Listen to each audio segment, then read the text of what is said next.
Hello everyone.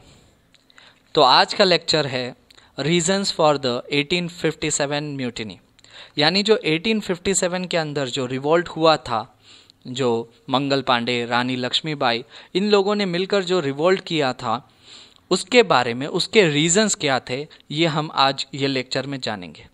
Actual हुआ ये था कि एक नया गन का कारतूस आया था, तो जिसे चबा कर निकालना पड़ता था और फिर गन के अंदर डालकर उसे फायर किया जाता था।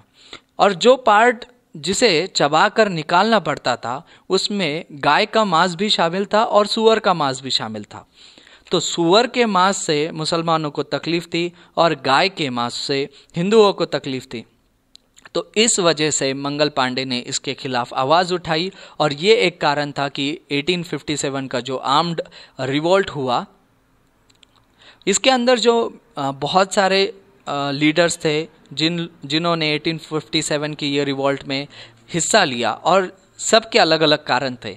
जैसे रानी लक्ष्मीबाई थी झांसी की, उनके बाद अहमदुल्ला ऑफ अवध थे, नाना साहेब ऑफ कानपुर थे और उनके लॉयल कमांडर तात्या टोपे थे, राव सिंह, अजीमुल्ला खान, कुंवर सिंह ऑफ जगदीशपुर, फिरोज शाह, मौलवी अहमदुल्ला ऑफ फैज़ाबाद और बहुत सारे। हम ये जानते हैं कि जो बैटल ऑफ प्लासी हुआ था 1857 के अंदर, वहाँ से अंग्रेज शासन की शुरुआत हुई, जहाँ पहली बार ईस्ट इंडिया कंपनी के ताबे में कुछ ज़मीनें, कुछ इलाके आए थे और फिर बंगाल से होते हुए धीरे धीरे अंग्रेज जो है वो पूरे भारत में फैलने लगे। अर्ली 19th सेंचुरी मतलब 1805, 1810 में भारत में कई सामाजिक सुधार होने लगे। जैसे राजा राम मोहन रॉय थे, वो एक रिफॉर्मिस्ट थे और उनकी मदद से भारत सरकार ने सती का जो कानून था उसे बनाया, यानी सती एबॉलिशन जो है उसे लागू किया। तो सती जो है ये एक कानूनन अपराध बन चुका था। अब इसकी वजह से क्या हुआ कि जो धर्म के कट्टरपंथी लोग थे, उन्हें ऐसा लगा कि अंग्रेज हमारे धर्म के अंदर हस्तक्षेप कर रही है। इसकी वजह से इसका यह भी एक कारण है कि 1857 का रिवोल्ट हुआ। और दूसरे ये कारण है कि the unhappiness of the sepoys first surfaced in the 1824 at Barrackpore when the 47th regiment was ordered to go to Burma. तो बर्मा के अंदर अंग्रेज जो है वो वहाँ के लोकल राजा के साथ युद्ध कर रहे थे ताकि वो बर्मा को ताबे में ले सके। तो यहाँ की जो 47th रेजिमेंट थी, इन्हें ऑर्डर दिया गया कि आप जाकर बर्मा युद्ध लड़े। ये 1824 की बात है। तो ये जो 47th रेजिमेंट है, इन लोगों ने साफ मना कर दिया। To the religious Hindu crossing the sea meant loss of caste, क्योंकि बर्मा जाते वक्त एक नदी लगती थी, एक सी लगती थी, और हिंदू धर्म के अनुसार अगर आप एक सागर को पार करते हैं तो आपका धर्म भ्रष्ट हो जाता है। The sepoys therefore refuse to comply. तो सैनिक ने, जो 47th रेजिमेंट के जो सैनिक थे, उन लोगों ने ये मना कर दिया कि हम लोग बर्मा नहीं जाएंगे। The regiment was banned and those who led this movement were hanged. तो ये जो 47th रेजिमेंट था, इसे बैन कर दिया गया, बर्खास्त कर दिया गया, और जो यह इनके लीडर्स थे, जो मेन लीडर्स थे ये रेजिमेंट के, जो ये आंदोलन लीड कर रहे थे, उन लोगों को हैंग कर दिया गया। उसके बाद the soldiers of the Afghan war also found themselves in the same situation. अब उसी वक्त जो है अफगान में भी युद्ध चल रहा था। तो ब्रिटिश सरकार की तरफ से जो लड़ने वाले सैनिक थे वो भारतीय थे। तो भारतीय सैनिक की टुकड़ियों को अफगान भेजा गया। अब अफगान जाकर आने में ये तो तय है कि आपका धर्म भ्रष्ट हो जाएगा, क्योंकि तो ये रूल ऑफ लैंड है कि आप जहाँ जाते हैं और जो चीज़ आपको खाने मिलती है वो आपको खानी पड़ेगी, चाहे आप जंगल जाए या चाहे आप रेगिस्तान जाए। तो सैनिकों को ये आने के बाद ये महसूस हुआ कि ये उनका धर्म भ्रष्ट करने की एक रणनीति है। Rumours about the government secret design to promote Christianity further angered the sepoys. और एक रूमर चल रहा था भारत के इलाकों में ये सैनिकों के बीच कि गवर्नमेंट जो है एक सीक्रेट प्लान बना रही है ताकि वो क्रिश्चियनिटी को, ईसाई धर्म को आप पर थोप सके। In the British army 75,000 soldiers were from Awadh. 50% से भी ज़्यादा यानी 75,000 75,000 सोल्जर्स जो ब्रिटिश आर्मी के अंदर थे वो अवध प्रोविंस के थे, अवध इलाके से थे।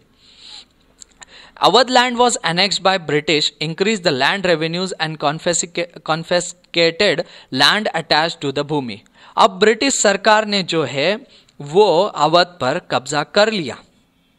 इससे जो सैनिक थे वो भड़क गए, क्योंकि ये चीज से उन्हें डायरेक्ट इन्फ्लुएंस कर रही थी ये सारी चीजें, क्योंकि इसमें उन अवध इलाकों में उनकी कई रिश्तेदारों की जमीनें थी और ब्रिटिश सरकार जो थी ये जमीनों को हड़प करने में लगी थी। उसके बाद जो है this affected the 75,000 soldiers directly, जो हमने पढ़ा है। उसके बाद the British rule also brought lot of misery to the artist. अब ये हुआ कि पहले जो फार्मर्स थे वो अनाज उत्पादन करते थे। अब जब ब्रिटिश सरकार आई तो उन्हें लगने वाली जो ज़रूरी चीज़ें हैं, जैसे कि इंडिगो होता है जो डाइस के लिए बहुत ज़रूरी होता है, तो ब्रिटेन के अंदर जो कंपनीज लगी थी वहाँ पर इंडस्ट्रियल रिवॉल्यूशन चल रहा था और मास स्केल पे इनका प्रोडक्शन हो रहा था। तो ये सारी जो चीज़ें लग रही थी, जैसे इंडिगो हो गया, जैसे रबर हो गया, टी प्लांटेशन हो गया, तो ये फार्मर्स के ऊपर थोपा गया कि आपको प्लांटेशन करना पड़ेगा और अनाज का उत्पादन कम किया गया।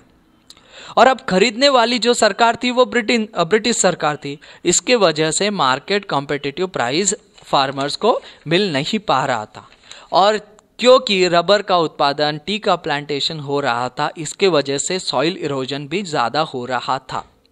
अंग्रेज को ये सारी चीज़ें एकदम चीप रेट पे मिल रही थी और फिर यह रॉ मटेरियल ब्रिटेन जाकर प्रोसेस होकर वापस इंडिया आता था और इंडिया आकर उसके दाम बढ़ जाते थे।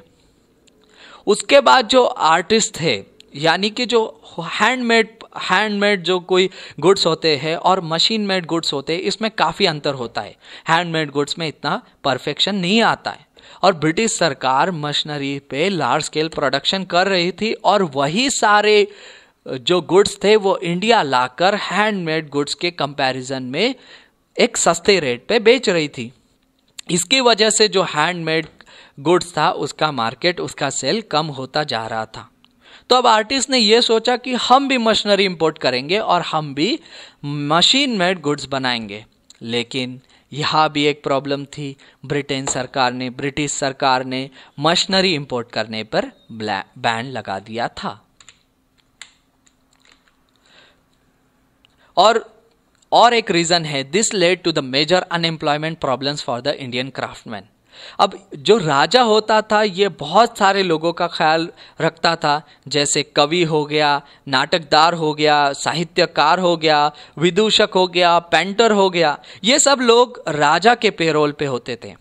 और जब अंग्रेजों ने ये राज्यों को कैप्चर करना शुरू कर दिया तो ये सारे लोग बेरोजगार हो गए।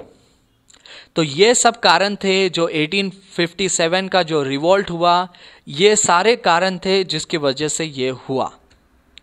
होप आपको ये लेक्चर पसंद आया होगा, और अगर आप चाहते हैं कि मैं और वीडियोस बनाऊं और आपको डिटेल में इन सब के बारे में पढ़ाऊं, तो आप ये चैनल सब्सक्राइब करें और ज़्यादा से ज़्यादा शेयर करें।